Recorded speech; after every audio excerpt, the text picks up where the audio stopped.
আসসালামু আলাইকুম ওয়া রাহমাতুল্লাহি ওয়া বারাকাতুহু। আলহামদুলিল্লাহ ওয়াসসালাতু ওয়াসসালামু আলা রাসূলিল্লাহ ওয়া বা'দ। সুপ্রিয় দর্শক শ্রোতা ভাই বোন, আশুরার সিয়াম একজন ঈমানদারের ক্যালেন্ডারের অত্যন্ত গুরুত্বপূর্ণ একটি ইবাদত। নবী করিম সাল্লাল্লাহু আলাইহি ওয়াসাল্লাম বলেছেন, সিয়াম ইয়াউমি আশুরা আহতাসিবু আলাল্লাহি আন ইউকাফিরা সানাতাল্লাতী ক্বাবলাহা।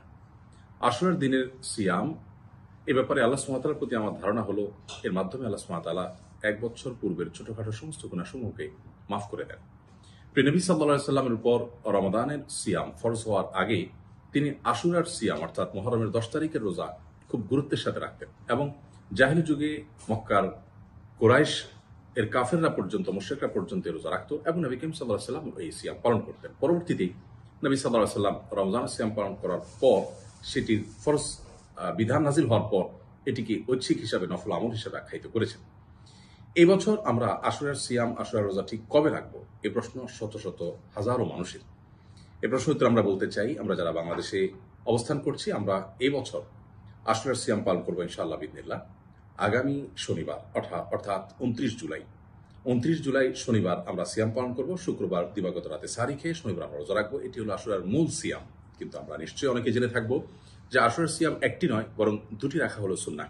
নবী করিম সাল্লাল্লাহু আলাইহি ওয়াসাল্লাম আশুরার সিয়াম হিসাবে ইহুদিরা যে একটি রোজা রাখেন, তার থেকে আমাদের সিয়ামকে, আমাদের আশুরার রোজাকে, মুসলমানদের আশুরার রোজাকে বিশেষ স্বাতন্ত্র্য সৃষ্টি করবার জন্য এবং তাদের থেকে সম্পূর্ণ বিশেষ বৈশিষ্ট্যমণ্ডিত করবার জন্য, পার্থক্য করবার জন্য, স্পেশাল করবার জন্য তিনি আমাদেরকে দুটি সিয়াম রাখতে বলেছেন।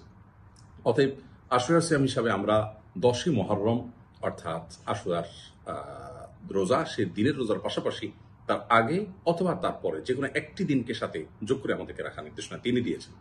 তবে নবী সাল্লাল্লাহু আলাইহি ওয়াসাল্লাম বলেছেন, যদি আমি আগামী বছর বেঁচে থাকি লাসুমান্না তাসিআ ওয়াল আশিরা, তাহলে 9 এবং 10 এই দুই দিন রোজা রাখবো। অতএব আশুরার রোজা হিসাবে 9 এবং 10ই মুহররম রোজা রাখাটা বেশি উত্তম। অতএব আমরা আগামী 29শে জুলাই আশুরার মূল রোজা যেটি, তার পাশাপাশি 28 জুলাই সে দিনটিতেও রোজা রাখার চেষ্টা করবো। অর্থাৎ শুক্র এবং শনি এই দুই দিন আমরা রোজা রাখবো ইনশাআল্লাহ বিইذনিল্লাহ।